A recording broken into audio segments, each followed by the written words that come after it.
And the beautiful people said, let there be. Real quick though.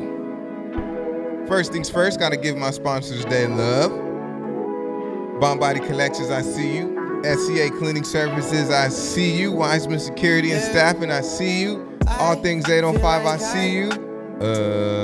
Hanging with the Carters, I see you. Did I say it already? TG Magical Creations, I see you. Stone Darn the Minx, I see you.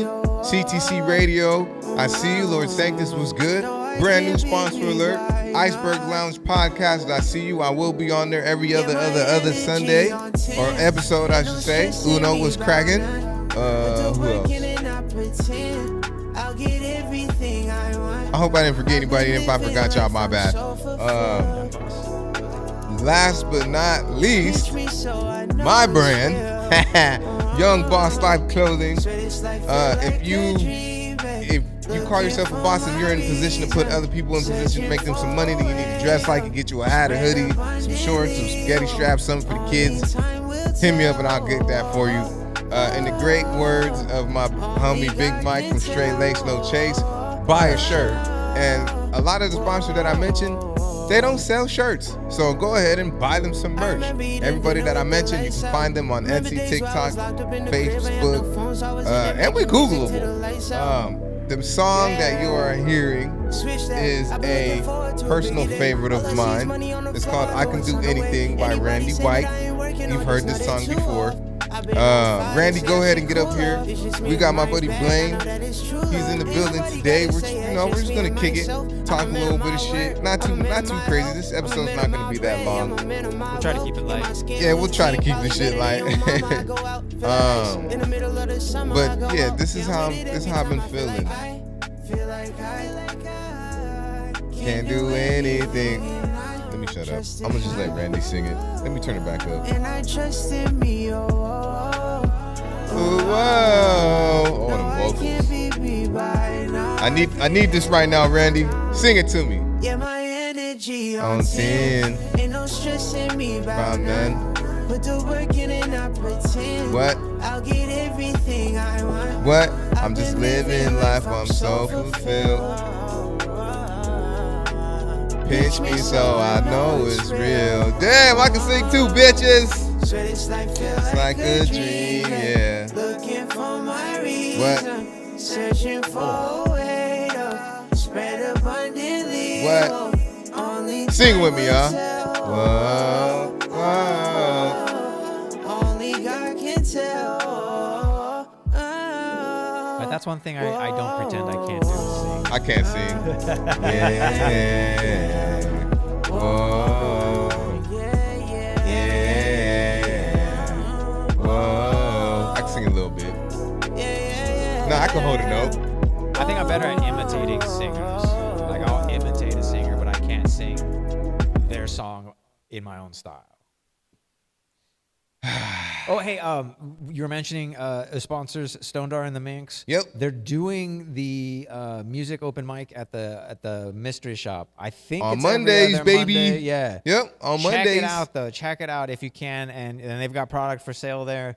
But it's an open music mic, and they do poetry, I guess. Yep. So they weren't doing that for a little bit, and now they're back, and I think it's every other Monday, if not every Monday. Stone Dar and the Minx, music open mic at the Mystery Shop, Oxnard, California. Yeah, a lot of that too. Like half of the people that I mentioned, they always got something going on. Yeah. So make sure you go show the love that you want. Yeah. Well, I like them personally. I know them personally. They've been, very supportive, and for a while the show wasn't happening, and I had something to do with that. So I just want to make sure that everybody knows they're back on track. Yeah, Stone Dar and the Minx on IG. Go fucking check them out. Yeah, amazing product. Amazing. The record that I had to play that record because, as y'all know, I had my consultation for a potential eye surgery.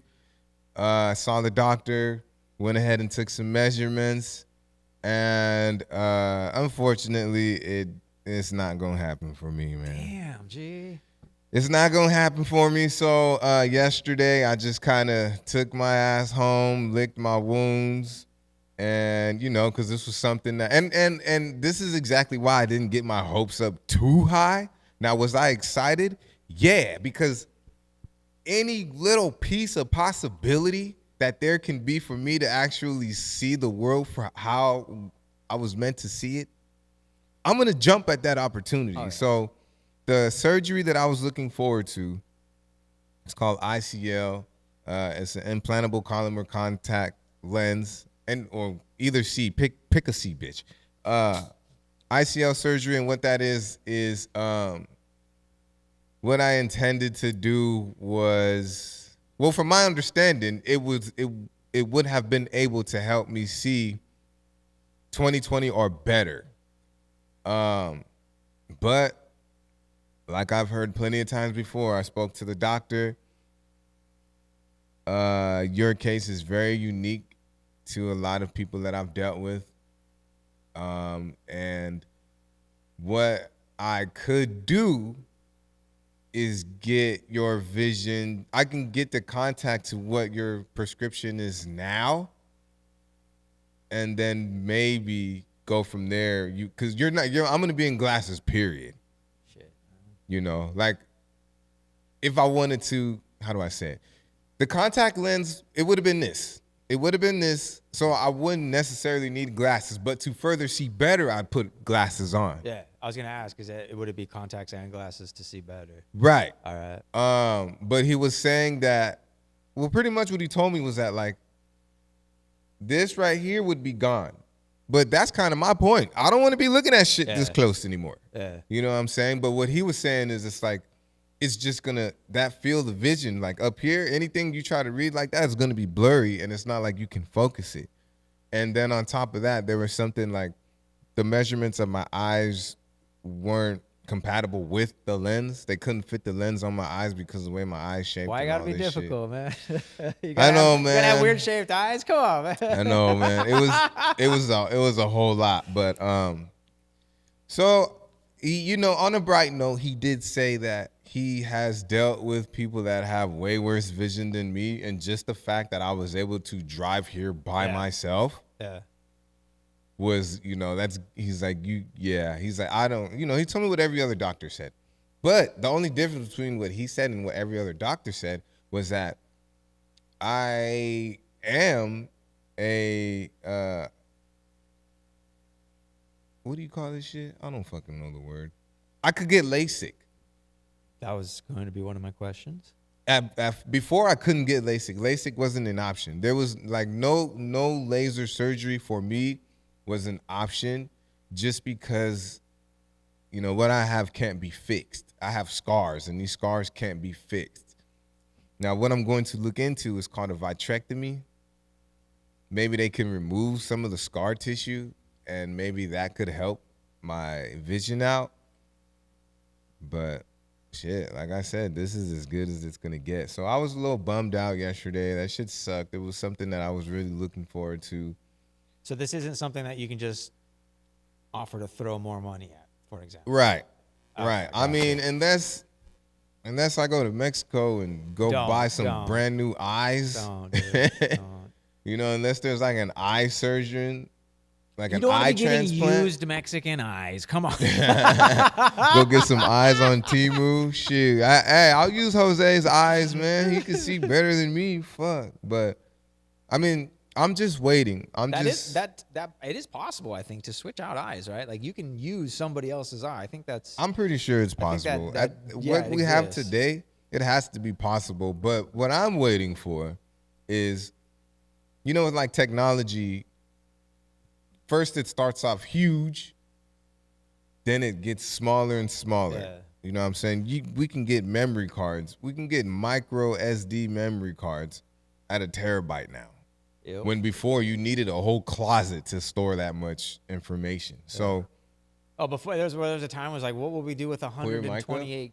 What would we do with 128 gigs on an SD card? And now that's like standard. yeah, that's nothing now. That's nothing. Like I have that. That comes on my phone standard. Yeah. My last phone had like Actually, it's 220 standard. 256. Yeah.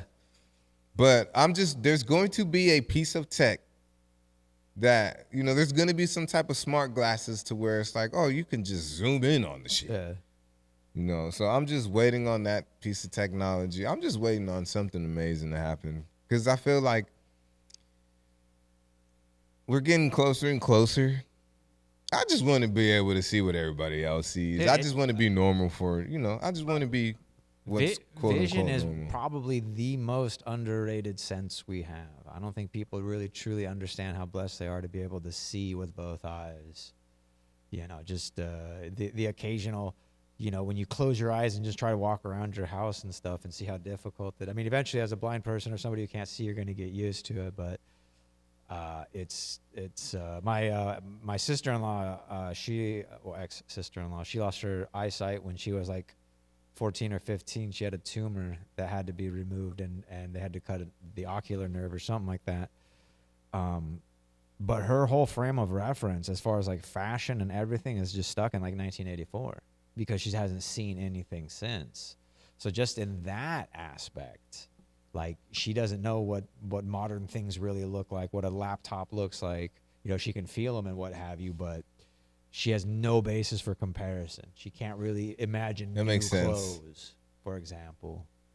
Yeah, it's I don't know. I can't lie, man. That shit was a fucking bummer, man.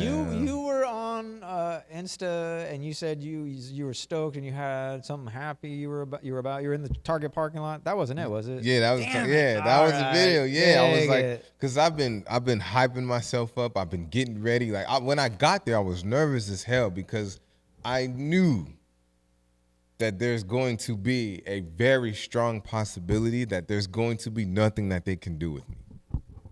Yeah. But I wanted the good to outweigh the bad. So I kept a positive attitude. I was ready. I was excited. But at the same time, I knew. But, I guess just even the fact that LASIK is a possibility now, I might look into it. But the fact of the matter is, even if I get LASIK, I'm still going to have these scars on my macula. So I really believe my main focus should be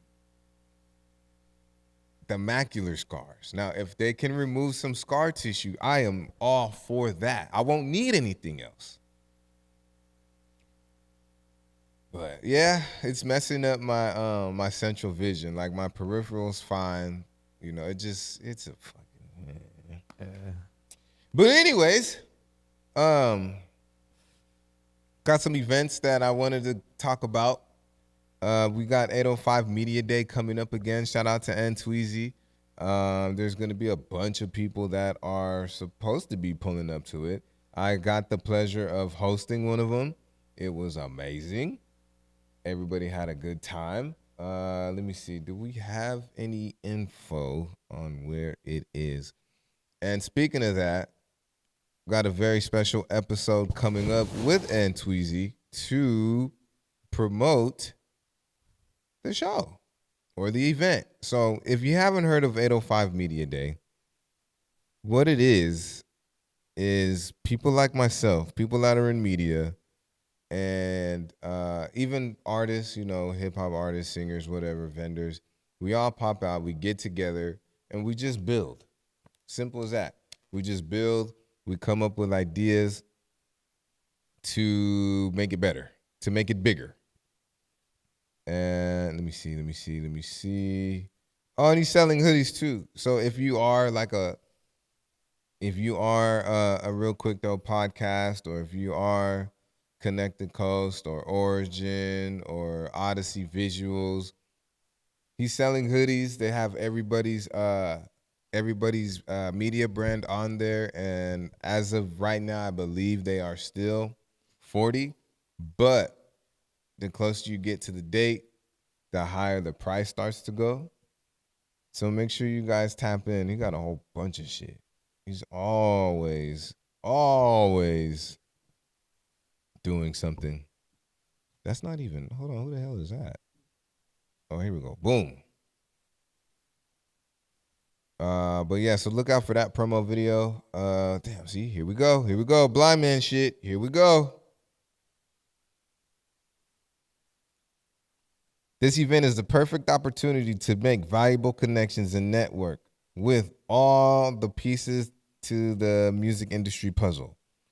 Don't miss the chance to learn and grow for free by spending November 22nd with some of the best podcasters, me, bitch, media outlets, videographers, producers, studio and performers from the 805 and beyond. So it's $40 to have a booth. No, it's $40 for the hoodie. Oh, okay. Yeah, $40 for the hoodie. Let's see. Okay, but it's for the event. The hoodie for the event. Right. Okay. Right. So if you want to walk around with a Realquicctho podcast on the back of the sweater, go ahead and get this sweater. Actually looks kind of fly one too. of those. If it advertises you. Yeah, it actually looks. It's pretty fly. I can't lie. Artist DG.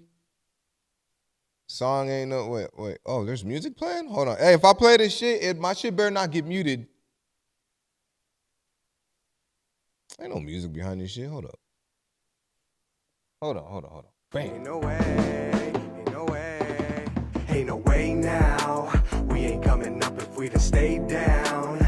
All right, sir. Go and find a way out. Oh, vendors. Oh, I see my guy Stone Darn and Minx on there. You know what I'm saying? Connect the Coast is on there. Cookies everywhere. 805 Heat Wave. Goodland Studios. What's up, Goodland? Good friends of the show. Media Global. I can't read that one. I'm sorry. I did not read that one. That contrast is fucked up. Isla Vista something. El Cuarto de mi Suegra podcast. Shout out to y'all. I don't know you, but I will. Realm of my dreams. Odyssey Visual was cracking. The Realquicctho Podcast was cracking. Castnard, I see you. And I wonder if my buddies at Ventura Tide Pod are going to be over there. I would love to see them over there. All right. Let's see. Oh, here we go. Here goes info on the hoodie. So this isn't just a hoodie. It's a flex and fabric form. I like that. That was a bar right there. True FX and Prominent Records unite for a black and gold 805 Media Day masterpiece that screams elite from every angle. Sponsors, logos, and legends, all dipped in gold and draped in heat. Pre-sale October 15th through the 22nd, $40 only. Oh, we missed that gate. Yeah, I was about to say it's the 20. Oh, today's the 21st. Oh, word. Okay. Once the drop hits, the price raises to $45. Don't miss out. Real ones move early. Okay. So yeah, make sure you wait. Where's the location at though? I'm trying to see the location. And this is at the same spot in Isla Vista. Isla Vista. What's the end You know of the what? 805? We're gonna call him. I actually know him. We're gonna fucking call him. Over here bullshitting. We're calling him. See if he answers.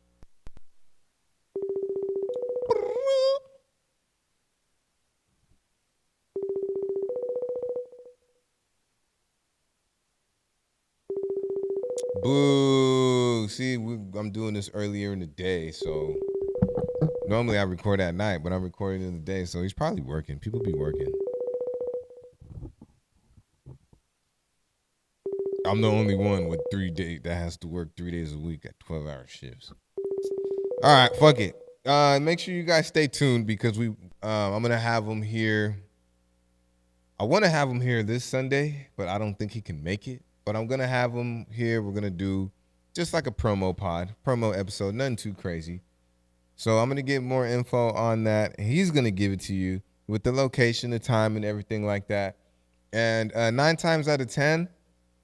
I will be there. And considering what type of time I'm going to have, shit, I might even have the setup.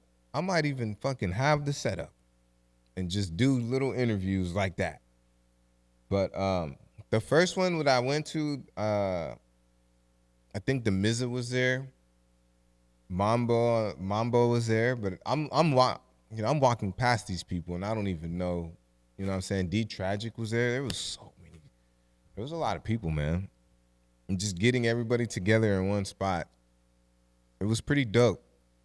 And then everybody made everybody feel famous. It was cool. It was super cool. I'm on stage giving out shit from other, like there was raffles and it was tight. Oh yeah. It was tight. Oh yeah. So if you're not doing anything November 22nd, pull up.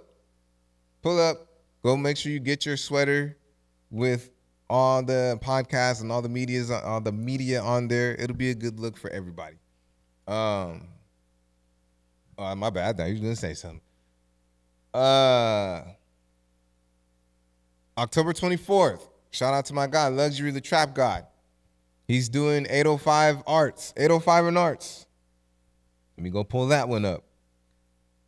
This will be in, I think it's Oxnard. Let me see. LUX. You are.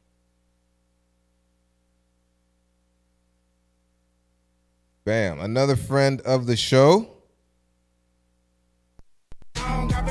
You out. Music and art, 805, you stupid ass bitch. You better come out. What's good? It's your boy DJ Dom Primo. What's up, man? DJ Dom? Trying to let y'all know about Music and Art 805. Going down at Vita Live, October 24th. Hey, Trap, let them know what's up. Hey, Big, you know, we got the Posh tickets are available now. So go hit the link in our bio, his bio, my bio, or 805 Entertainment. Go get your tickets so when you pull up, you feel me, it's all good. Y'all know what it is. Holla at us. Y'all know what it is. All right, you heard it there first. I want to be there, but I'm not going to be there because I have other engagements. But shout out to Luxury, the Trap God, for throwing that. You know what I'm saying? I've been to one of them. It was in Claremont, and that shit was pretty big. I didn't get a chance to perform because I was limited on time. But pretty much what he's doing is it's a show where people just come out and showcase their talents. You know what I'm saying? So Vita Live, downtown Oxnard. You guys know where it's at because that's where I do my shit at. Yep. So October 24th, make sure you pull up. Like he said, you want to go to Luxury the Trap God on Instagram. You'll know it's him because he always got his navel out. He always got his belly button out. Go ahead, boy. I ain't mad at you. But yeah, go ahead, check that out. And you never know. I might have a little after function at my studio. You never know. A selected few will be invited, of course. But yeah, that's all I got. That's what's been, you know, something light. That's what's been going on. That's good. That's good. Dude, people getting shit done, making art, networking. Yeah, you been handling business lately, man? What you been up to, Blaine? You know me, dude. I've been trying to do a lot of reading. Trying to get my hands on books that were written by Farrakhan, which is ironically hard to do. And I'm sure that's a wink coincidence. But like, yeah, if you notice, like your public libraries, they don't really carry books where the authors are talking about a particular religious group who formed a proxy state where Palestine used to be in 1947. Don't want to mention any names, but anybody who's ever critical of those Please people, don't. people, you can't find books written by people who are critical of that particular ethnocentric proxy state. That includes Hitler and Farrakhan, ironically. Isn't that some weird shit? So I'm just trying to read up on that. Yeah. Oh, I'm reading fiction. I started rereading The Color Purple, which that's an intense book, dude. That's a real intense book. I usually don't read fiction at all, but you know, I need a little fiction in my life. I'm usually only reading reference and history and really boring stuff. Fiction is Made up. Yeah. Okay. There we go. Yeah. And The Color Purple, I don't know if you're familiar. Great book. They made a movie about it back when Oprah was respectable. She was in it. Yeah, I know the movie. And it's crazy because reading the book, you know, I immediately the visualizations from the movie I can see while reading the book. I think they did a really good job of relaying the book to film. That's rare.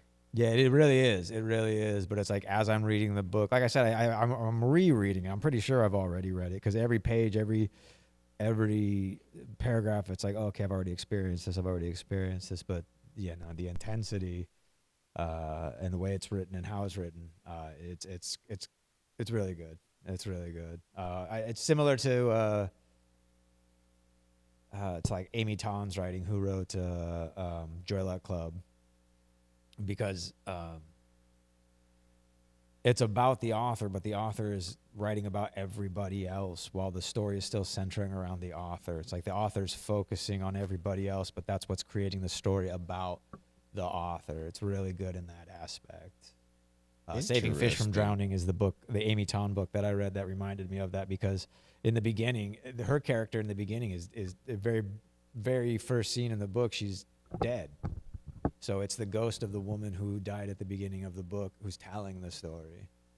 So, and I like that. I like that. It's, you know, I think we're used to like first person perspective hero and everything revolves around that. Whereas things are happening to a character and that's what's building the character and creating strength in the character. And it kind of sneaks up on you in that aspect.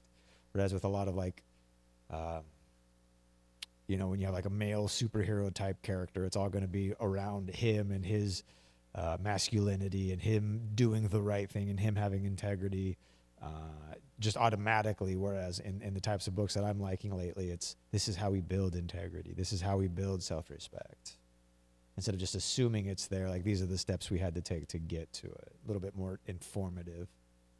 So usually what I read is history, poker books, you know, and just variations. You know, I have a book on the history of policing. I have a book on the history of debt, and those are huge, hard reads. So I'll maybe pick them up 3 or 4 times a year and read a page or two. But yeah, just really educating myself even more so than I have been trying to, you know, because the little bit of educating myself I have been doing, I've found out a lot of things that I was led to believe that aren't true. So I'm very eager to find the truth. That's about it. You know, trying to be a good brother. You know, my family's really divided. There's a lot of lines. You know, we're all fragmented. So I'm just trying to be a better brother to my brother. Pull your mic up. I think it keeps. You gotta So the first one, because you got the heavy one out right now. The second one too. Do extend the first one. Extend the first one and then put the second one back. But while he does that, the last book reading for me is fucking exhausting because my eyes get tired. He's blind. Why is he reading a book? Yeah. And it's something like if you don't do it for like, because I didn't really read anything that wasn't on my computer screen for about 2 years. So to sit down and read a book, it was like starting over again. You know, I'd read a paragraph and then I'd read a page and then I'd read a chapter. And then it just starts from there. It's not, you don't just get to pick up where you left off. Like if you stop reading, it's going to be difficult to start again. I read or listened to The Way of a... Fuck.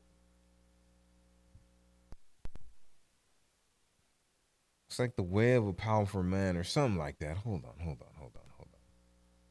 Oh, I've got The Way of a Superior Man. Okay. The Way of a Superior Man. And it was a good read, or a good listen, I should say. It was pretty good. Pretty much, it's just different steps and different phases of how to love. That's good.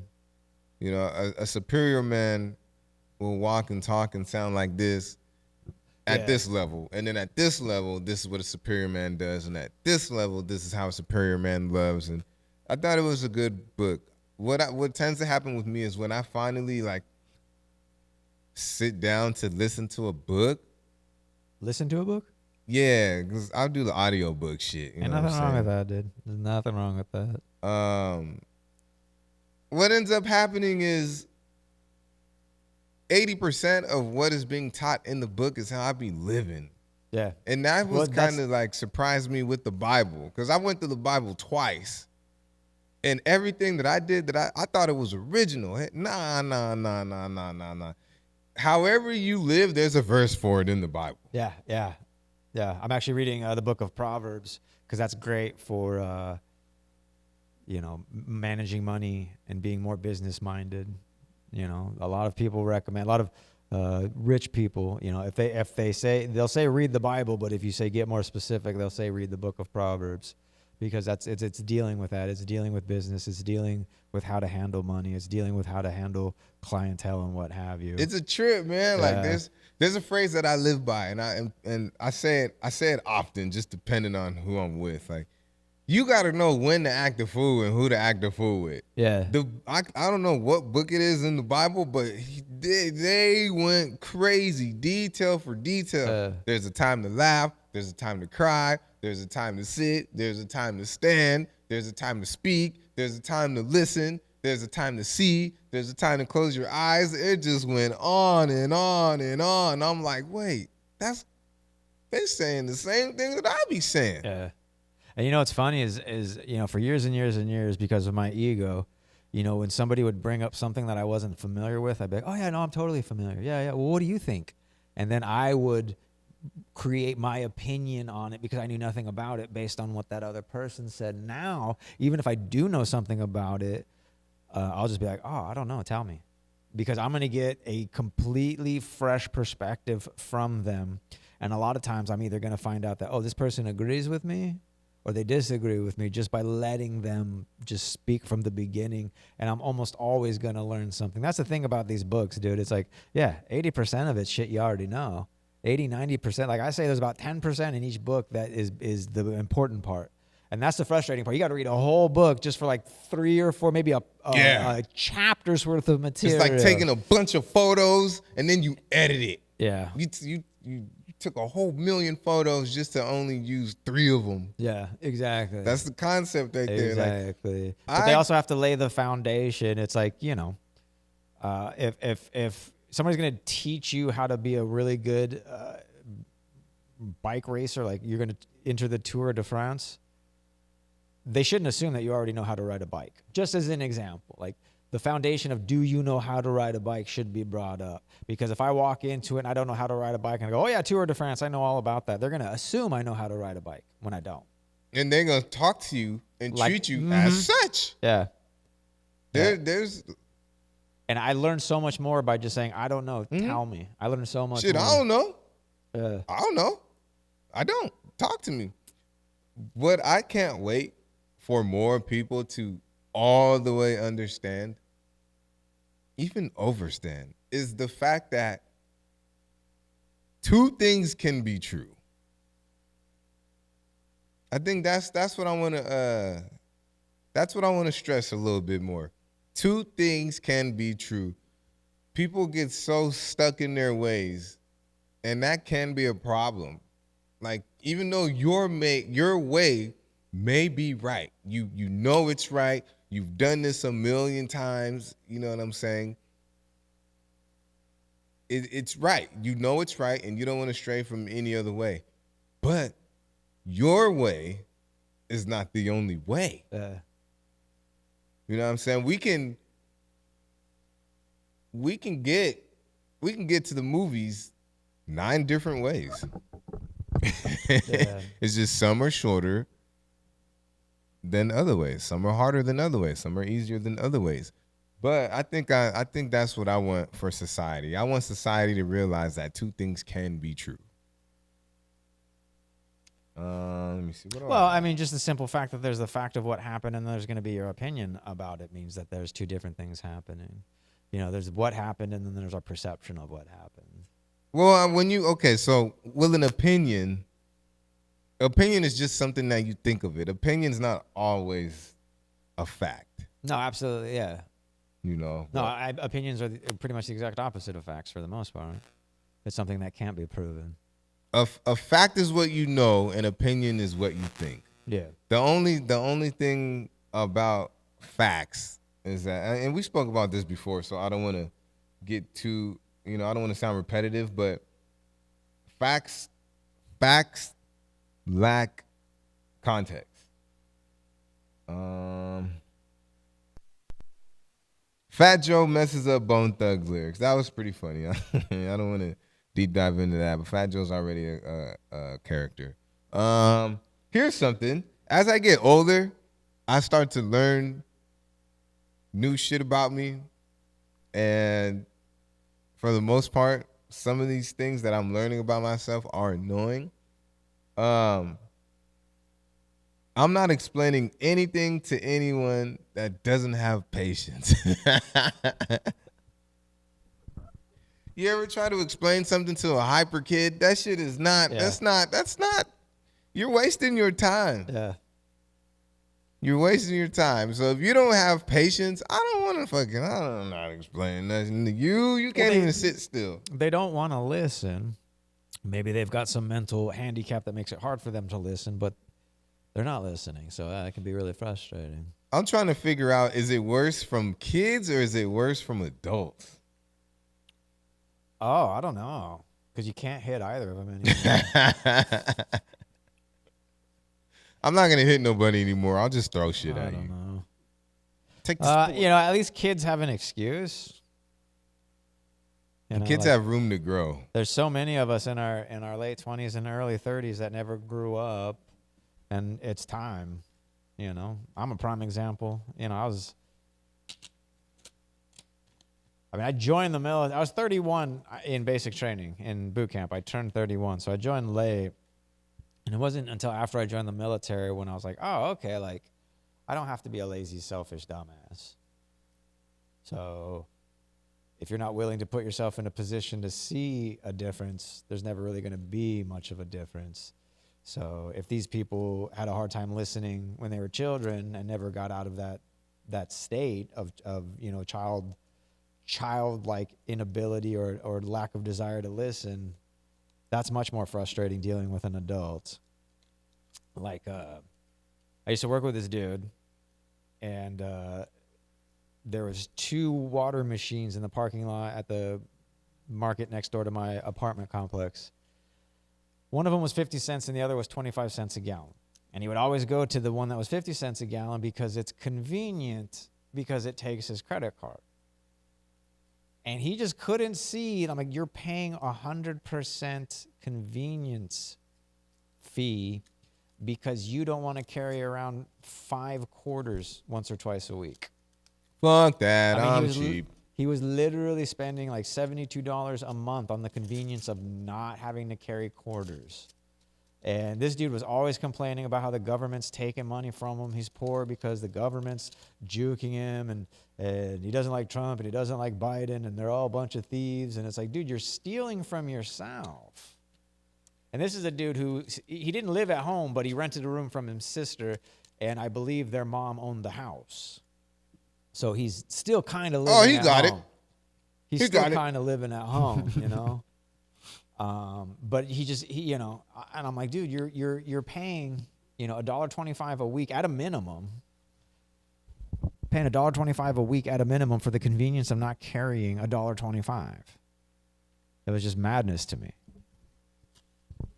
Yeah, he's not worried about shit. No, and he didn't care that he was spending $72 a year on the convenience of what? Let me see. That's 5 gallons a week. 25. I mean, literally, like what? 4 rolls of quarters. 4 rolls. He could just buy 4 rolls of quarters at the beginning of the year and be good for the whole year and save himself $72 a year. That is pretty fucking crazy. But if he's living with his sister in a house that his mom owns, he's probably not paying that much in rent. He ain't tripping off that. He wasn't. But he's never going to be getting out of that situation if that's how he spends his money. Like it's a self-fulfilling mindset prophecy. thing. Yeah, exactly. He's committed to failure whether he fails or not. This is my thing. If I don't trip on shit that, perfect example, right? Let's say he was my friend. Like, yeah, I'd look at him a little crazy, but I've always lived by, If you're not tripping, I'm not tripping. And that was just to protect my peace. Yeah. You know what I'm saying? I've seen it a million times to where it's like, again, perfect example. It's like, yo, you could be saving this much money, or if you go this way, you would save 30 minutes and $100. Yeah. Well, I don't care. I'm a millionaire. So I'm not tripping. I'm a millionaire. I can afford to waste the time and the money. Well, that's the thing is most millionaires are millionaires because they don't waste time. Yes. Yeah, and you're right. But And this you have is that just, attitude, you're not going to be a millionaire. Very long. I'm just playing devil's advocate. No, yeah. Because, we saying the same Well, thing. I'm playing the angel's advocate, okay? All right. Let's do it. Actually, the devil was an angel. I'm playing, whatever. I can't sound sacrilegious. I can't not sound sacrilegious, so I won't say it. Change that just in time. But no, and you're right. And I mean, the thing is like people like, here's a good and bad example. The chicks that are making a fuck ton of money on OnlyFans, they don't know how to spend that money. And once that money runs out, they're going to be right back to square one, broker than before they even got their OnlyFans, because they never learned how to manage their money. I mean, that's what happened to the money in my family. We just assumed it would always be there, and then it disappeared. Like I come from a very, very wealthy family, and the generation before mine squandered it all. They just fucking, God only knows what they did with it, but it's gone. Stolen, invested in the wrong ways, And I'm not innocent. I did a lot of that myself. But, it's the whole hard times make strong men make good times make weak men make bad times make strong men. You saw that too. I thought that shit was dope. But it's absolutely true. Like, yeah. My great-grandparents' generation worked. They made all the wealth. My grandparents' generation, they spent it. My parents' generation wasted it. Because they were just spoiled little brats. They didn't have to work for anything. They got handed everything. They didn't have to produce anything. Grades, nothing. Stay out of jail, nothing. No, they got what they wanted just because they wanted it. Yeah, I can't remember where I saw that, but that was intriguing.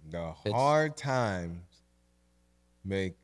Wait, how did it go? Hard times make strong men. Yeah, and the good times make the weak ones. Strong men make good times because we're flourishing. Food's on the table. We've got Netflix. We've got cell phones. We've all got the car we want. And instead of going, I need to protect this, we get lazy. We go, I already got this shit. And that's the difference between just being handed something. As a kid, you just want to be handed something. You don't understand working for it. Now I understand working for it. But back then I didn't. Shit, today, these kids are fucked. I know. They don't even want to drive. I can't remember the last time I seen a teenager on the road. Today. True. Very true. And fuck you guys. I drive almost every day, B. Safely. Yeah. I can't remember the last time I've even seen a teenager. I work with a lot of kids, a lot of teenagers. They don't have licenses, they don't have permits, and they don't care to get one. No. I'll just Uber. I don't have to pay a car note. I don't have to pay insurance. Well, shit, dude, that's definitely something we could talk about, because the last time I tried to use Lyft was from here. They wanted to charge me $20 for a 5-mile ride, so I canceled, ate some in and out. I tried again, and they wanted $70. Hell no. $70.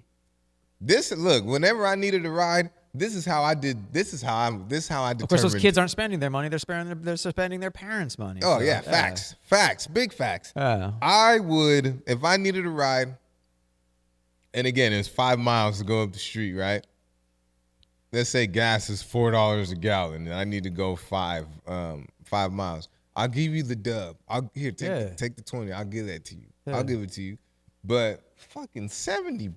That's what I'm saying. Like, it would have made more sense for me to call you and be like, yo, dog, I'll give you $30 to drive me 5 miles right now. Right? I mean, that's what I was doing with David for a while. Like, David Allen Freitas, I'll be like, here, $10, take me here. $10, take me here. $10, take me here. Any ride, it was at least $10. Just because not only is it wear and tear on his car, but he's taking up his time, and I want him to make a little bit, have a little, I want him to have a little bit more. Yeah, I want him a little bit more than what it just cost him in gas, and it's still cheaper than, $20. That's, I guess that's acceptable. You know, honestly, I think I was trying to get it down to like 17 and then it was 70. So I deleted my Lyft and I already don't use Uber because Uber rips me off, man. They just straight up take money.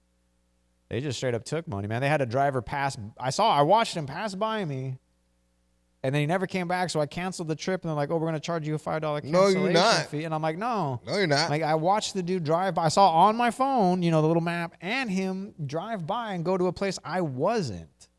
Because somehow they got the address wrong. I was in front of Walgreens, and they said I was like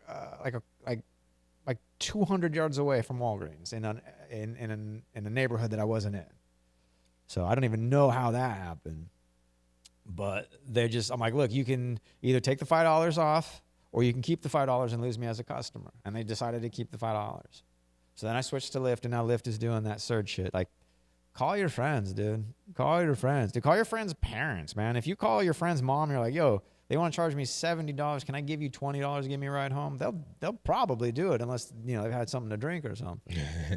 You know? Man, you ever had to tell the Uber driver, like, hey, make this right, not the next right. I know what you do. Oh, this way's better. This way. Oh, this review ain't finna be better. Take me to my house, man. Stop bullshitting with me. I live here. You ain't finna take the long cuts to get me home. I know what you doing. You doing that for extra $3, bruh? You know what? I'm taking all these snacks, man. I'm taking all the Nutter Butters. Fucking, man, trying to hustle, man. Knock it off, man. I don't know, but I'll be a cold-ass Uber driver. I thought the price was set. Nope. Miles. Yeah, miles. But like I said, whenever I needed a ride, I would just calculate the miles and however much gas was at the time. If I need to go 15 miles and gas is $1 a gallon, I'm giving you $15, player. I'm gonna give you $15, and maybe I'll buy you something to eat. Exactly, because they're still your friend. You still want to hook them up. Still my partner. Yeah. Oh man, I got in an Uber one time. The dude was faded.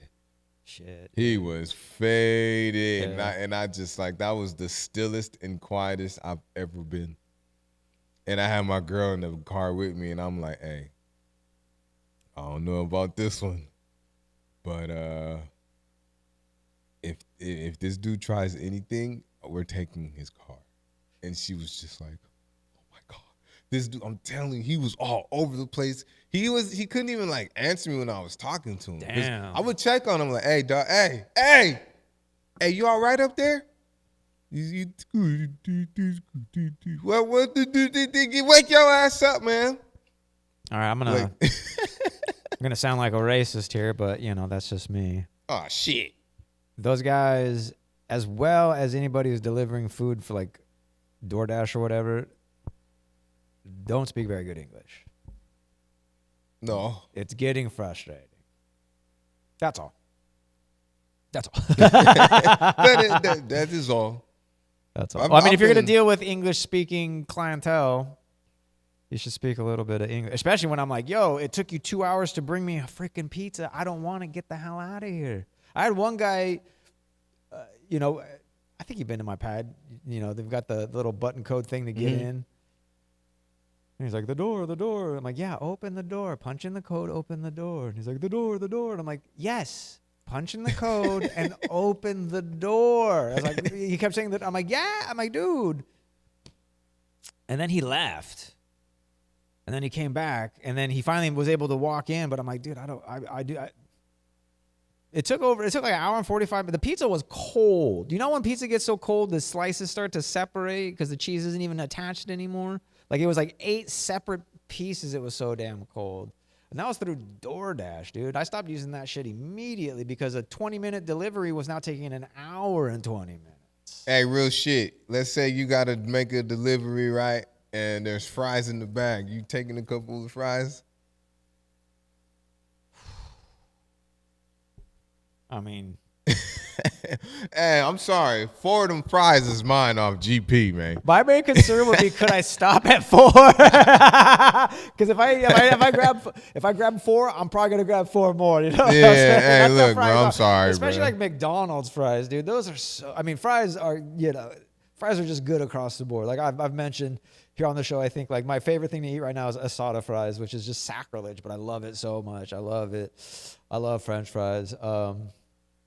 So yeah, I don't know if I could just stop at just that. You know, I knew big fat horrible person who would deliver pizzas, and he would open it up and take pepperonis off the top of your pizza. All right, that's a little wild. That's what I'm saying. That's what I'm saying. Yeah, that's a little too much. That's a little much. Hey, 3 or 4 fries, you can get away with that, but you eating the Ninja Turtles pepperoni pizza, my boy. That's order a small fry for the driver. You know, like when your lady goes, "Oh, I don't want anything," and you go, "I'm gonna order a small fry anyway because you're gonna want some." Oh, fries. you're better than me. See, and see, we talked about I'm gonna start doing that. Well, you want some? No, I'm getting it anyways. I'm not even gonna tell her that I got it. Exactly. It's just when can I have a? Smacking her in the face with the burger. Yep, fucking knew it. Yep, I fucking knew it. Here you go, right here. Talking about, I don't want a whole burger. I just want a little bit. Women want no. Women don't even want the fries. They just want to break boundaries. They just want want to your break shit. you down. They just want to say your shit is mine, and even though you offered to give me my own shit, I denied it so I could take yours. It's a power move. That's all it is. Hey, whatever. I just got 2 burgers, and I'm gonna eat it too. Oh, There's this video, right? There's this video, guy and a girl. I remember the guy's name because the girl was just Blaze. So he gets in the car. light skinned brother. No, he's white dude. Oh, okay. So- That sounds familiar. He gets in the car. He has 2 sandwiches.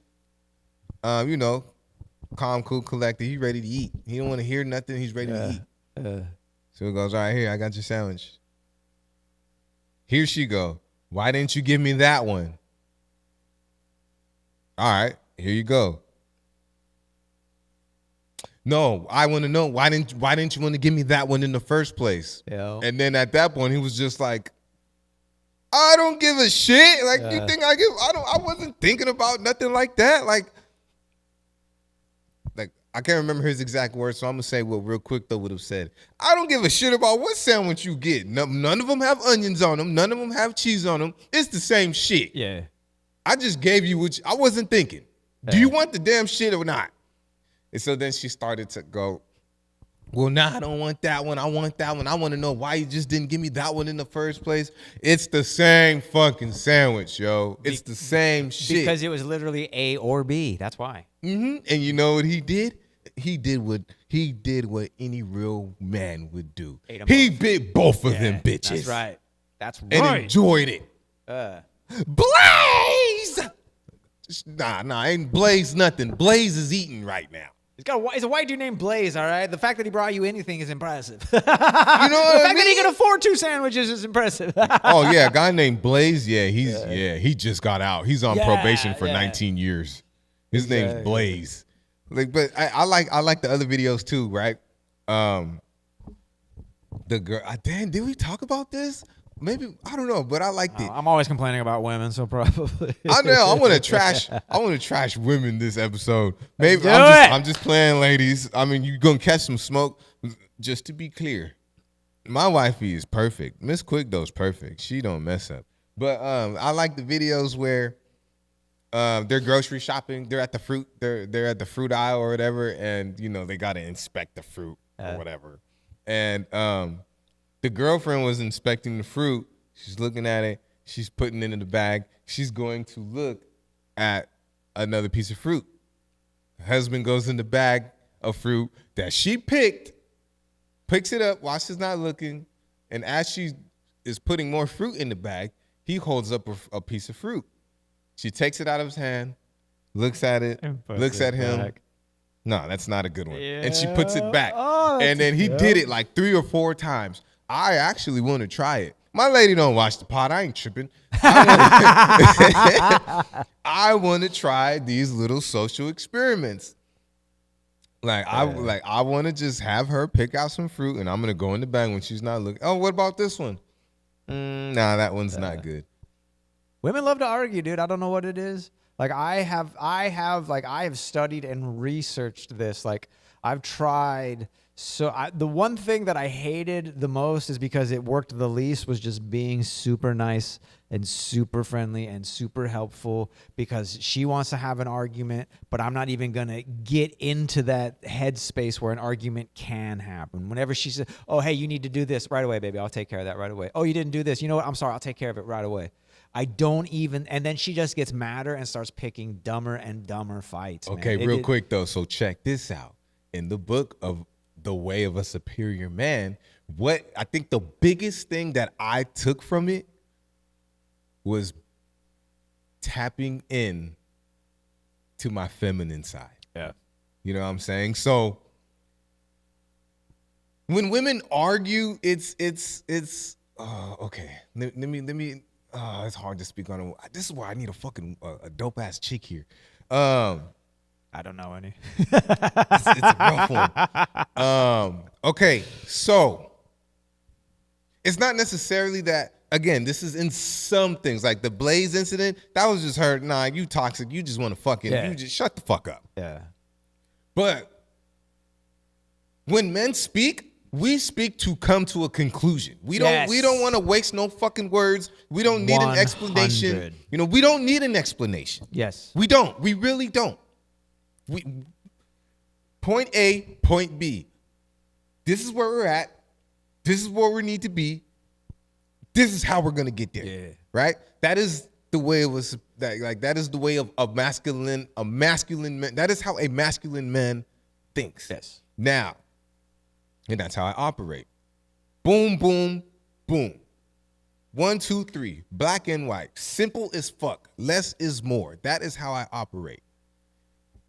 Now, me tapping into my feminine side of things to understand my other half is, okay, well, which way are we going to get there? Like, I know you said this is how we're going to get there, but is there going to be stops on the way?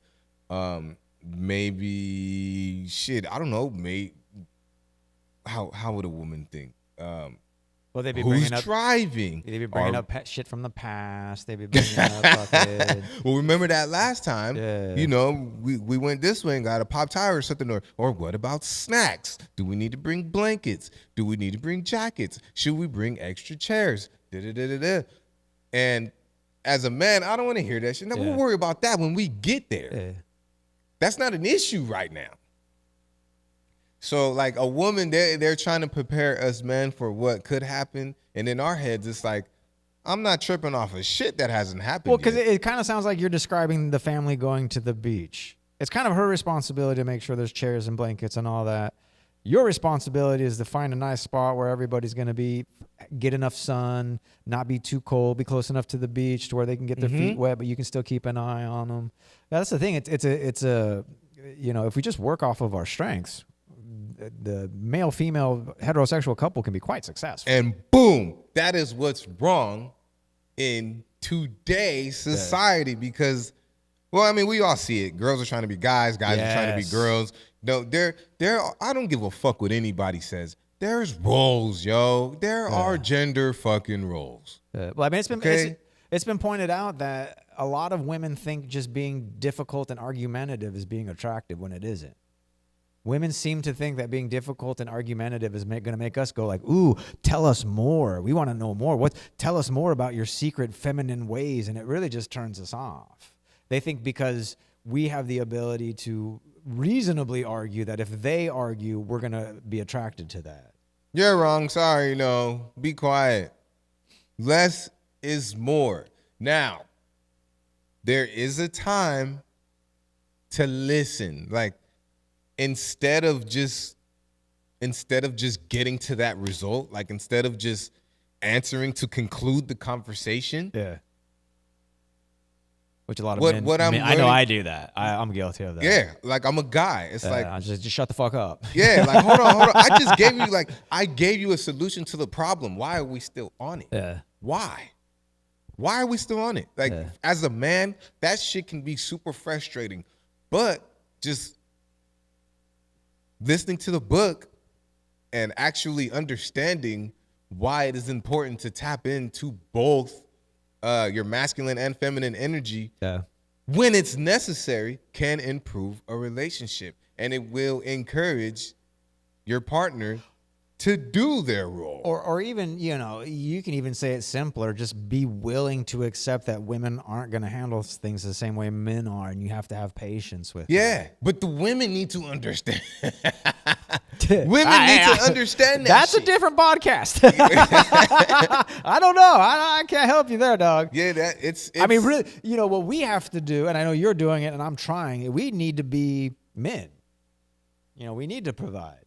You know, and we need to provide safety and financial security. Yes. We need to do that. Mm-hmm. And if you're not doing that for a woman, she's gonna react. Like maybe she loves you, but she's not gonna feel safe. She ain't gonna respect you. Yeah.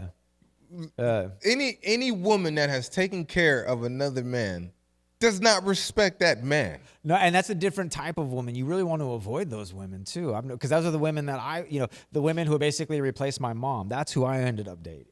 The women who are like, I gotta clean your clothes, I gotta make your dinner, I gotta do everything because you're a fucking idiot, and then I'm like, oh, I'm a fucking idiot, and I've got this beautiful woman who's willing to do shit for me. But that's not the case because they immediately start harboring resentment. You know, they'll take care of you and they'll baby you, but the whole time they're thinking like, it'd be awesome if this dude could do this for me. It'd be awesome if this dude could do this for himself. Yeah, and yeah. So like in today's age, we have. Well, from what I've been seeing, there's two types of women. There's the beggars, and then there's the ones that just refuse. Like, I don't need a man. Yeah. There's the ones that are begging, like, oh, hey, how was your day today? And then, God, you asked me the wrong question. Like, okay, what the fuck should I ask you? Yeah. You should ask me what's in my wish. Get the fuck out of here. Like, and then there's the one that's like, hey, how you doing? How's your day today? Oh, it's good. Got my nails done. Got my hair done. I don't need no man. Pay my bills. Okay, that's cool and everything. I don't know. I just asked how your day was. I didn't ask. You know what I'm saying? I mean, this. You could have just said, "Oh, I had a good day. Took care of myself." Yeah. You know, just looking for the day to get better. Or you didn't have to give me your fucking to-do list.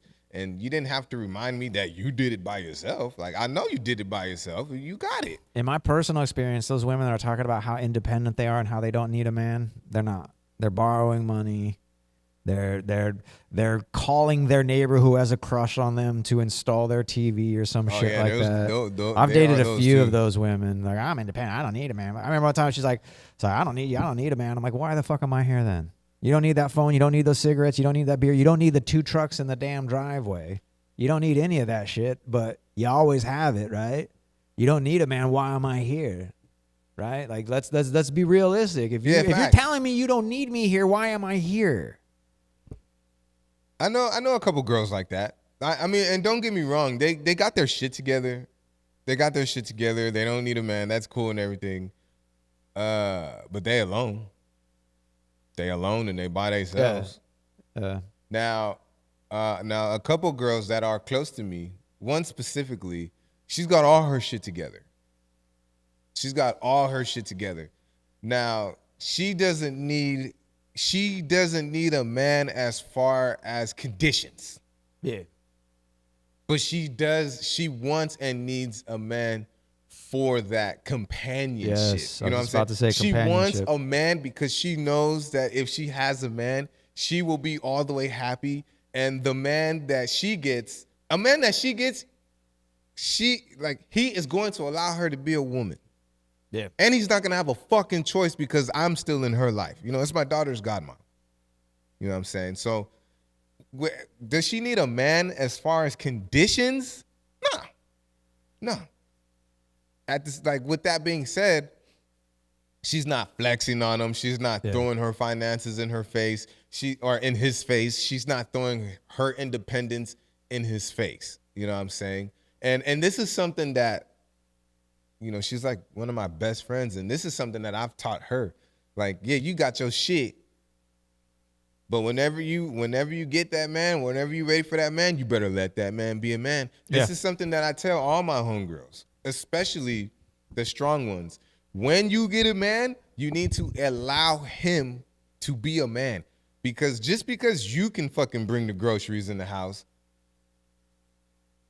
so the fuck what? Sit your ass down. He's gonna do it. Yeah. Just because you can pay the rent or pay a car note on your own, that's cool. But if he can do it, let him. Yes. Nobody is taking your ability away to do that. It's just we're here to protect and provide that way. So let us do it. I've dated women that make 100 times more than I make, and so I make sure I pay at least 1% of the time. That's kind of a bad example, but I've dated women who make a substantial amount of money.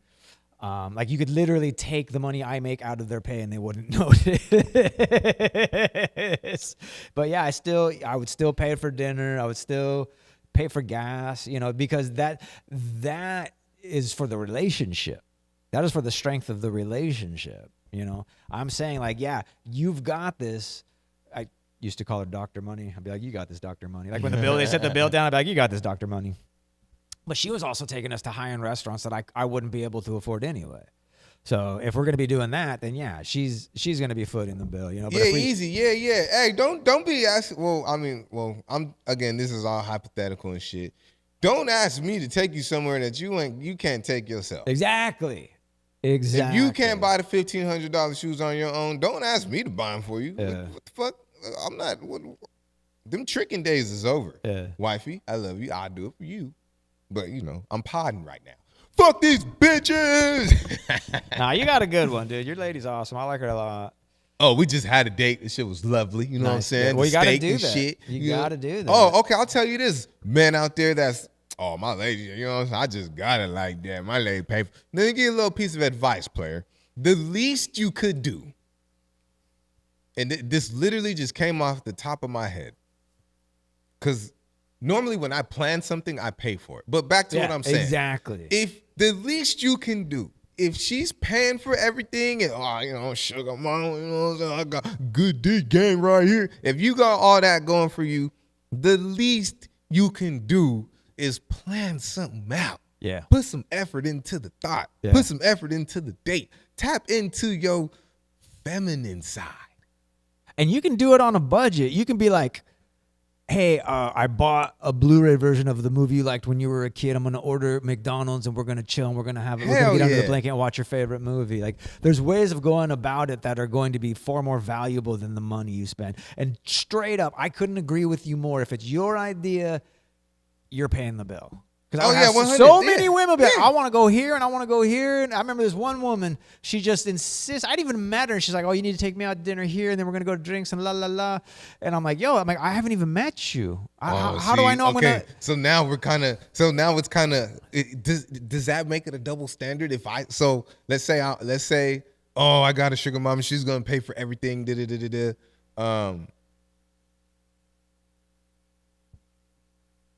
Fuck.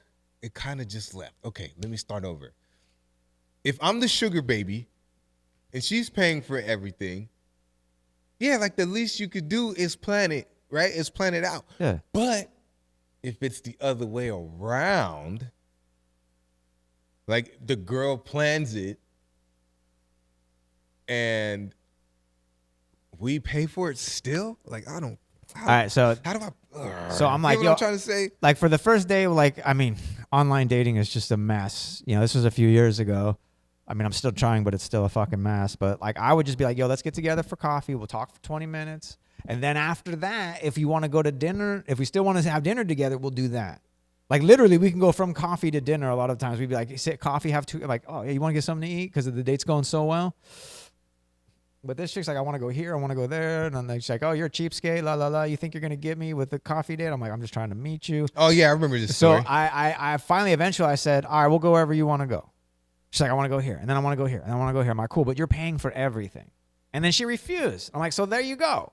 You want me to do something that you can't do for yourself. Yeah, it's crazy. That's how you're going to introduce yourself to me? Come on. Look, man, plan the shit out.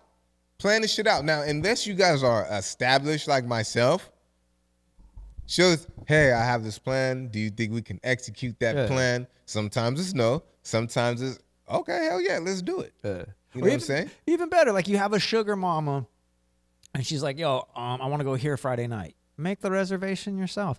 If she makes the reservation, call and confirm the reservation and say, hey, baby, I just called and confirmed the reservation.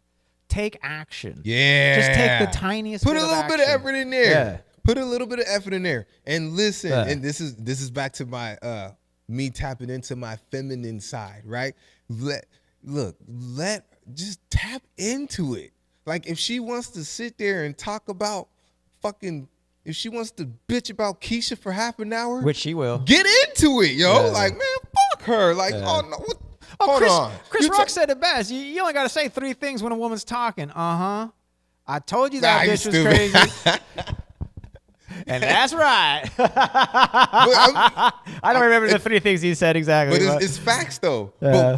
But what I'm gonna do. I told you that bitch crazy. Yeah, right. I wanna go deeper into it. I wanna match her energy. I wanna feel her energy, and men, real men. When I say tap into your feminine side, I'm not talking about you don't go buy a purse. I'm not saying like turn gay with it. I'm just saying understand your women. Like again, it's not always just stop trying to come up with a conclusion so fast. Because, Keisha, then she went into my cubicle and da-da-da-da-da-da. Well, why don't you just move cubicles?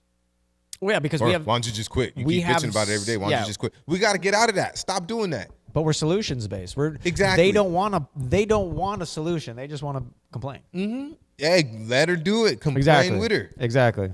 I know there's other levels to the shit. There's other levels to the shit. It's just not. Well, dude, not clicking for me right now. I remember one time the chick that I got in trouble with the police with. I did something to embarrass her. I can't remember what it was, but we were out in public and I embarrassed her, and I was in the wrong, so I was like, all right, I'm just gonna let her speak. She goes on for like 20, 24, half hour. Keep saying, you embarrassed me. I was embarrassed. People saw. And I feel bad as a result. And she said the same thing over 10 and over different and over ways. for like a half hour. And then talking I'm like, okay. in circles. So just so I understand it, you're upset. You're upset because this thing happened in public and in front of people and I hurt your feelings. I'm sorry. But then she would keep going about, okay, sweetie, we already discussed that. Is there anything else we need to discuss? Like really try and be nice about it. Be nice about it. No malice, no really satire. Yeah. And that's the thing. It's like, because especially guys like me, I'll tell a joke to break the tension, but it works the exact opposite. It just kind of, in their mind, they're like, oh, we're done with this. And it's like, no, I was just trying to break the tension. But they're already trying to move on to something else. So yeah, avoid joking. Avoid being sarcastic. Yeah, which I'm good at. And that's a hard one for us to do. It's like because that whole Keisha combo could have been like, oh, word. Oh, you still offer? Well, you weren't even fucking listening. That whole Keisha conversation could have been, well, remember when you cut her off in the parking lot and you never apologized? Oh, yeah, right? It could be something like that. Don't do that. You can't, exactly. Don't you can't do say that. You got to be like, fuck Keisha. Man, fuck Keisha. Hey, fuck Keisha. She went in your cubicle and stole your pens again? Oh, all right. I got something for her ass. Watch. Fuck her. You gotta indulge like that. Yeah. Let a woman be a woman. And sometimes you just gotta be a woman with her. Just do it. Yep. If she's trashing bitches, you better be trashing them bitches too. Now, women. Oh, absolutely. Do not take the other woman's side in any way, shape, or form. Absolutely not. I'm not encouraging that at all. Fuck no. Now, women, I need y'all to try to understand as men too, right? We gotta find the middle ground. There are gonna be some days where we don't want to hear it. If we spend an extra half an hour in the car, don't jump on us about it. Where you at? Where you been? Oh, you just don't like it here, huh? Why was you in the car? What happened to you? Relax. Sometimes we need our time. We are men.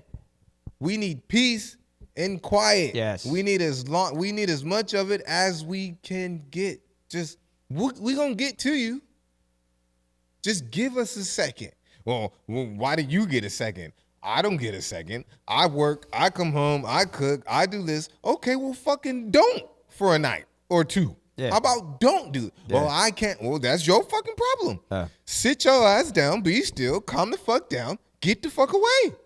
Yeah, but the kids need this and the kids need that. I don't give a fuck about what they need right now. Yeah. I care about what you need, and you need to care about what you need. Women, what some of y'all women need to realize is that shit gonna keep going without you. Yeah. It might not go your way. Yeah. but it's going to keep going without you. I think my ex-wife is devastated that I've been able to manage without her. Absolutely. Yeah, it's just like there's a lot of strong women out there. You know what I'm saying? There's a lot of strong women out there, but you don't have to be strong all the time. And I'm speaking specifically to women that have men. I'm not talking to that single mom out there. I'm not fucking talking to you. I'll talk to the single mom. I'm talking like to the women that have strong and able men. Y'all need to take care of yourself. Mm-hmm. Y'all need to learn how to say fuck you guys for 2 days. Yep. You know what I'm saying? Like, y'all better get in that kitchen and make a sandwich or something. Yep. Women have a hard time doing that, though. They have a hard time even temporarily postponing their responsibilities. I dated a woman who, she didn't have any kids of her own, and I worked nights, like 1 or 2 nights a week. So, I had the kids half the time. So, I'd be like, hey, can you be home, from this hour to this hour, because my kids were almost old enough to be left alone.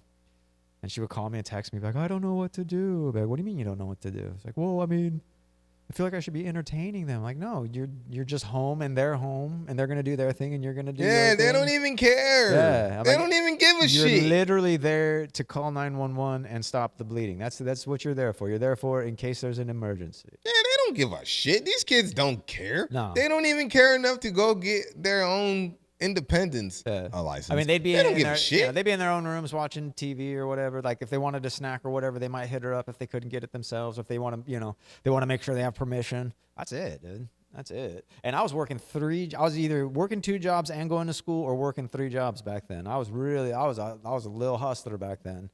I was fresh out of the military and my hustle was pure and it was strong. And of course she was bitching and moaning. Bitching and moaning about how like she has to stay home 2 nights a week for 4 hours or something like that, Women, you got to meet us somewhere, women. You got to meet us somewhere. Yeah. Well, that's the thing. She'd be like, oh, you got to pay your half of the rent. You got to pay these bills. And I was like, well, I'm trying. I need a little bit of help right now. Oh, ain't nothing wrong with needing help. Just recognize that. Now, if I got to help you for fucking 12 years and it's the same shit, everybody has a point. Shit, everybody has a breaking point. But I was saving money. My intention was to give us, as a $1,000, $10,000 buffer to where we just have $10,000 just in case. That could maybe eventually be a down payment on a home or something like that. Like I was just trying to save emergency money, and she was giving me a hard time about even doing that. And bear in mind, like I said, I was either working 3 jobs or 2 jobs and going to school. So sometimes 3 jobs and school, but the 3rd job was working on a weed farm. So that was, that would just be like a couple weeks out of the year. Yeah, fuck it, the grind is still there. Yeah. And I had my wife and I had my kids. And then, even after the divorce, I still had my kids and I still had to take care of them. So a lot of the drive was still there. Both my kids are over 18. My youngest just turned 21, so. And you know what? I just found out if your kid's in college, you still got to pay child support. That's just crazy. I thought that shit stopped when you was 18, but no, if you have an 18-year-old kid and that kid is in college, you still got to pay child support. Hold on, my future ex-wife is walking up. Who's that? I don't know. That's crazy. I never heard of that. If you have a kid that is in college, you still got to pay child support. Hello, you're welcome. Yeah. Oh, go ahead. Yeah. This is for everybody. I just, yeah. Yeah, the ex-wife and I had 50-50 custody, so I didn't pay any. I paid money. I definitely gave her money and gave the kids money and bought shoes and all that fun stuff. But yeah, no, when they went to school, I think my mom actually paid for it. That's dope. Or my daughter. I don't think my son. I'll say this too about the book, man. If your significant other has some insecurities, they might not. That book might not be for them. They're not gonna want you to read that book. If your significant other has insecurities, then The Way of a Superior Man is a book that they're gonna try to hide from you. Well, I'd like to think that as that superior man, you'd be willing and able to find ways to work around their insecurities, maybe help them to overcome them, maybe. Yeah, you have to, because again, it's a partnership, and you got to meet in the middle. But then, as a man, there's still lines that we got to be drawn. Like, Yeah. if I said I'm going to Ralph's, I'm going to Ralph's. Yeah. Keisha better not be over there. She's at the damn register. What now? Now what? You want to come with me? I'll just stay here so you can enjoy your little girlfriend. Oh, okay. Well, you said it, not me. And don't call me when I'm in that line because you want me to go get you a frappuccino from Right. Starbucks. Put me on speaker so she can hear me. But no, it is a good book. And, just to wrap that up, like I said, the biggest take that I got from it was indulge in a convo with him. You know what I'm saying? Watch a show with her. Yeah. Like, I'm not a big Grey's Anatomy fan, but I don't think anybody is. I started watching shows. Hey, find a show that you and your lady could watch. Find the show. She likes Grey's Anatomy. She likes anything with like the fire PD and something Employed fire. men. Yes. You know what I'm saying? She likes shit like that. So TV shows about employed men, very attractive. Like, see, I'll watch an episode of Grey's Anatomy with you if you watch an episode of Big Mouth with me. Yeah. Well, like Chris Voss, who's a former FBI negotiator, he wrote a book, and it's called Never Split the Difference. And he's talking about don't compromise. Just give your lady what she wants. Because if you compromise, then you kind of both don't really get what you want. But if you just go, okay, well, this is what you want, then this is what we're going to do. And she should be doing the same for you, vice versa. Wait, hold on. Say that again. Chris Voss, he's a former FBI hostage negotiator. And he basically says never split the difference. Don't compromise. Don't come to a middle agreement. Just do everything she wants to do. And then next date night, do everything he wants to do. If she wants to go see this movie and go to this restaurant and then go dancing here, then that's what you do. You don't go, okay, we'll go dancing in movies, but I want to go to my restaurant. No, we're going to do exactly what you want to do. That way, when it's time to do exactly what I want to do, we have a basis for making that happen. Whereas if we come to some sort of agreement, we're going to kind of get half of what we want. We're never going to really get what we want if we're meeting in the middle. Devil's advocate. Yes, sir. Because I understand everything you just said, and I actually prefer that way. Yeah, I do too. You know what I'm saying? I'd much rather get 100% of what I want to do than 50%. And I'd rather she got 100% of what she wants. Yeah. So devil's advocate, is that still a compromise? Because let's say two different occasions, right? Right? That's our basis. You get yours, I get mine. Yeah. I get 100% of mine, which is one. You get 100% of yours, which is one. Well, you're not compromising because you're getting what you want. You're just not getting it as much as you want. I guess you could see that as a compromise. But that's you do it this time and I do it next time. But isn't that what any successful relationship is? Is a series of compromises, but not ones where everybody walks away less than a winner. That would be some bullshit. It was like, okay, you watch 15 minutes of Grey's Anatomy, which is not a whole episode, and I'll watch 15 minutes of Big Mouth, which is not a whole episode, and now we'll both just go to bed halfway pissed off. Exactly. Whereas if you watched a whole episode of Grey's Anatomy, at least you know she got what she wanted, and you get to go to sleep knowing you were man enough to make that or let that happen, or however you want to put it. I like that. Do what she wants this time. So she can do, and she better do it too. Dude, Quincy, I'll talk to him about it, dude. He'll be like, yeah, whenever I watch a movie or go with girls, whatever she wants, because she's not gonna ruin my favorite movie for me. She's not gonna ruin Goonies for me. I don't want to be watching Goonies, be like, oh, remember when I watched it with her? And like, dude, that's a good point, dude, because that's every movie or TV show or book. It's like, oh, it reminds me of this person. It's pretty valid. It is. It really is. So he's like, we're going to do whatever she wants to do so she doesn't ruin my stuff. I like to think a strong woman would allow her man to be strong for them. Yeah. Even if you can do it for yourself. Because, it can go both ways. Like, let's just say I don't have it for 6 months. a strong man will say, hey, I don't have it. I'm going to do my best to get it. Yeah. But things are a little rough right now, and I don't have it right now. Yeah. And then if she can pick up the pieces, she gonna pick up the pieces. But yeah, it's a weird dynamic. It's just I just keep getting my timeline flooded with these strong women that don't need shit. It's like, okay, but you want it though. But they're also having to make sure the world knows it. I mean, how independent is that? How is it independent if you're getting online and saying, oh, look at me, look at me, look at me? And it's funny, it's because it's like, I'm paying my rent, I'm paying my bills, I'm going to work. It's like, yeah, you're supposed to do that. That's just what being an adult is. Like, how is that? Why do you expect a reward for what you should be doing? Yeah, we're adults. We don't get rewarded for shit we're supposed to do. Not. We get rewarded for going above and beyond. Yep, exactly. And then we really get noticed is when we fuck something up. Yep. All right. Like, damn, the car looks good. I mean, well, damn, why ain't what's up with that dent though? Like, oh, fuck you. That's a speed dent. It's for aerodynamics. Let's get on to maybe something fun. I seen something that came across the timeline like shit always does. 10 million right now, or let's say go back to, when does freshman year start? Let's say go back to 14 years old with the knowledge that you know. Oh, go back. You going back? Go back. Are you kidding? Are you kidding? With the knowledge I have now, I'd be a much different person. I'd be a much better person. Yeah. Devil's advocate, give me my 10 million. I hate school.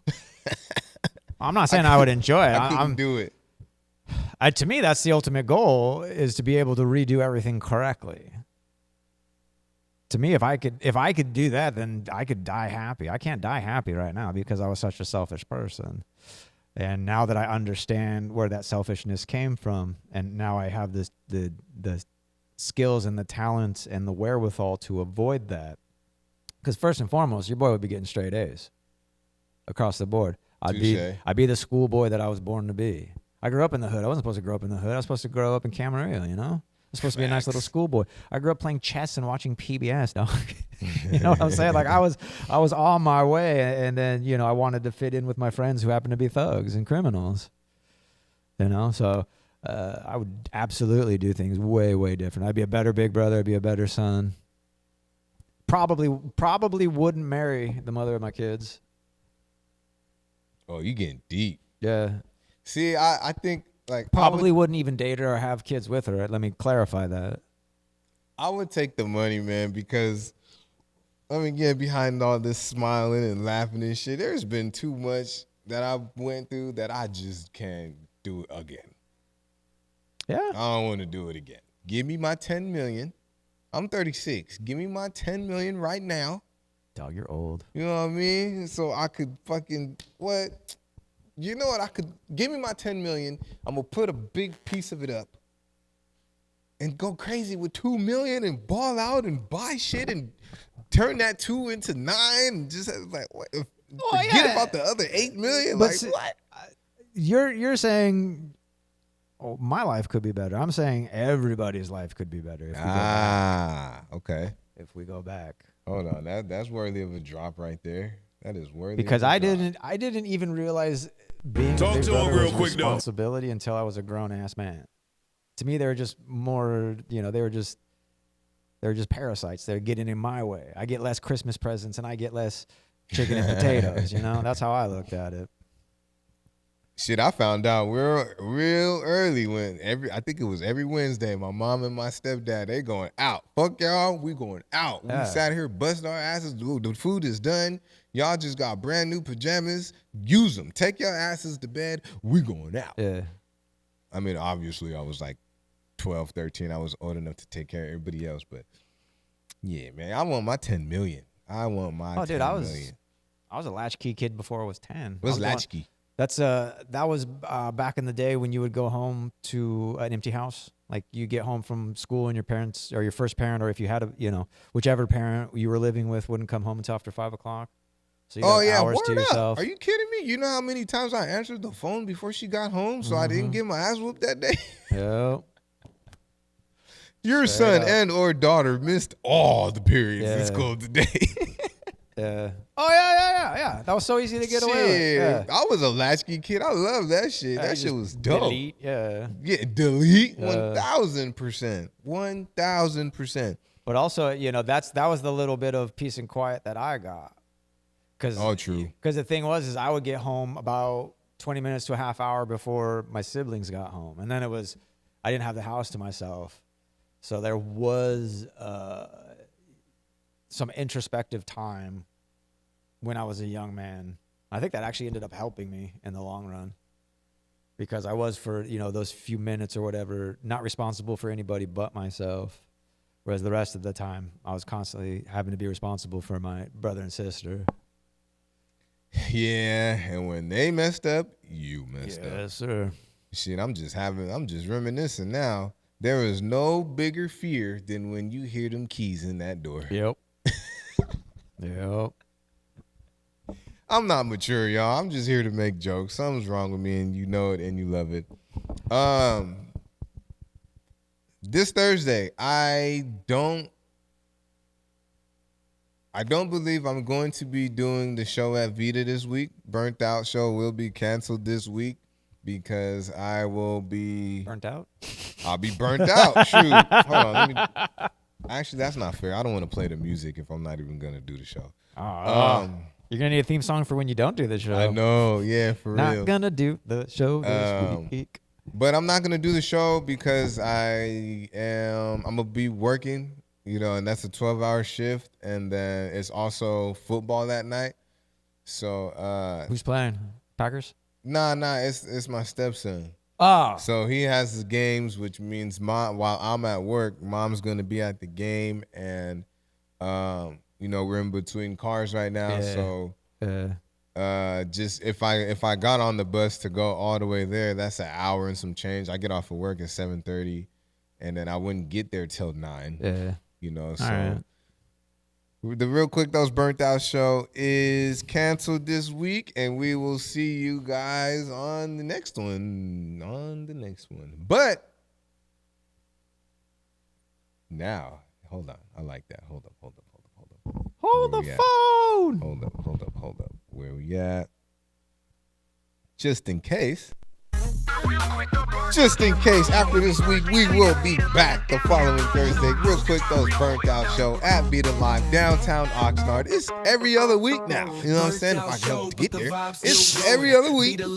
Full bar, fire ass lemon pepper wings. And you got arguably one of the funniest comedians in the 805.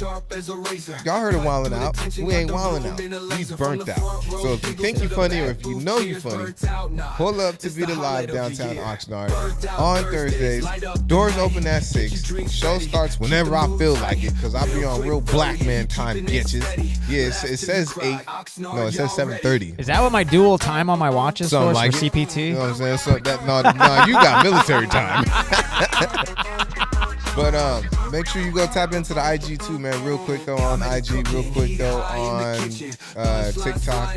Yeah. Stay tapped into Black Truffle Black Truffle TV. TV on YouTube. Man, y'all goes over here, man. You guys know what it is. Shit. I think I'm just about tapped out. I'm just gonna drop a quick take this shout out to- apprenticeship. Quick shout out to 12 grand. What up? 12 grand. What's up? I'm gonna check you out. Get you on the pod. Dude.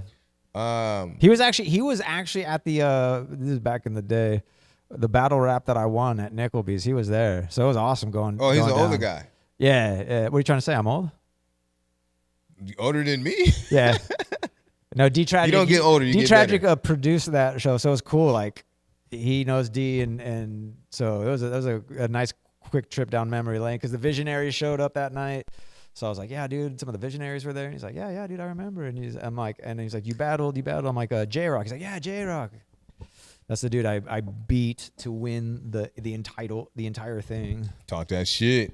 There is also one more event that I want to share with y'all. Shout out to my homeboy King Harris. Good looking out for that. He gave me my own little he gave me my flowers in this video shoot. I got my own little montage in this video shoot.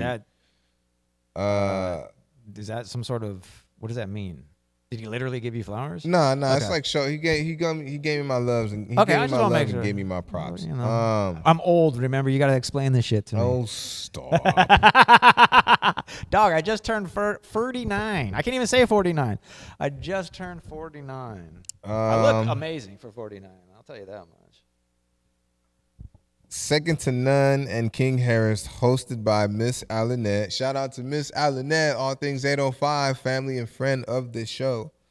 Live in Santa Monica at a place called Casa Martin. The address is 1451 3rd Street Promenade, Santa Monica. Saturday, October 25th. Doors open at 8 p.m. Tickets available now. Link is in the bio.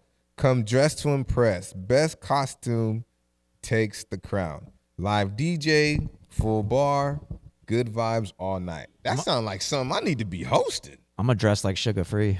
Oh, I know what I'm doing. Shoot, I'm about to be Negrito Pachico. That sounds I'm about racist. to go straight Pacheco mode on him. But shoot, I think that is it. I think you are correct, sir. If anybody got 10 million for me, I will gladly take it, and I might even, ask you to be a partner in something that I invest in. Fat Joe, get your lyrics right, my boy. And if you ain't got no patience, I'm not explaining shit to you. Shit. Let me get the outro music. And you know what? We're gonna go out. We're gonna outro to Randy White again because I'm still a little down about not being able to get the surgery, which is okay. Your boy's still not gonna be able to see. All right. God is giving you the life you can handle, not the life you want. And man, but shit, I deserve damn. But shit. I think I deserve more. I think I deserve. Look, okay. Our reward is in heaven. Look, see, now we about to go on for another 30 I minutes. know. I should have shut the fuck up. You get shit that you can handle, but sometimes you just don't want to have to handle anything. I know. Like, life is handled. Oh, gotta handle that. I want to just live while it's handled. Just give me a week where everything's already handled, or everything's already taken care of. That'd be a good week, dog. Damn. That'd be a good week. Because, getting up knowing that, you got business to handle. Like, the plus side to that is, there's something for you to look forward to. But damn, a lot of things that I got to handle are fucking liabilities. Well, here's the thing, dude. It's like a lot of us would be like, I can't wait till I can afford to have someone else pay my house. But now you've got a payroll. Now you've got a staff, right? So now you're not just working for your family and the mortgage. Now you're paying for the lady's going to come or person who's going to come and clean your house twice a week. You have they are now dependent upon you and your income to keep it pushing. A lot of people don't realize that. It's like, it's just more responsibility in that aspect. Okay, how about this? Let me put it to you like this. Let's say everything went the way I wanted it to go. Let's say I got the surgery, I healed up in the 2 days, and I was able to see 2020. Imagine how much easier I would be able to get things handled. Okay. There you go. Wow, that's never happened before. I was wrong. Hold on, where's my drop, yo? Where is my drop? Come on, you got to have that. I know I got to have it. You need one of those big red buttons. Talk to him real quick, though. Yeah, right? Talk to him real quick, Talk though. to him real quick, though. If I was able to see the way I believe I was meant to see, things would be so much easier. Because that's a great metaphor for just life in general. Like the difference between when I was living as a heathen and when I was, living as a believer in Jesus Christ, But your situation's a little bit more unique, like the doctors say. Yeah. Yeah. Dude, okay, for people that don't understand, I'm going to put it to you like this. I'm building a car with a butter knife out here. I was wondering what that butter knife was doing out there. I'm building a car with a butter knife while the rest of a good portion of the world, they got the drills, they got the Phillips, they got the cherry pickers. You know what I'm saying? And I gotta change a tire. I got to take it off, change it, put it back on with a screwdriver. That's my life. Am I bitching about it? No. Nope. I'm just a little disappointed that the possibility ain't possible no more. But it's all right. I don't know. Just I'm still standing. look forward. Just expect shit to go wrong. Just look Facts. And forward I tell to you what, I might not be able to upgrade to a drill, but I'm about to get the best fucking butter knife in the whole world. To build You may that not be able to car. upgrade to an electric drill, but you can probably get a manual drill. Yeah, there we go. Right? One of those Positive outlook on life. old school manual drills that they make you use in North Park and in Malibu because you can't use power tools. Damn it. On that note,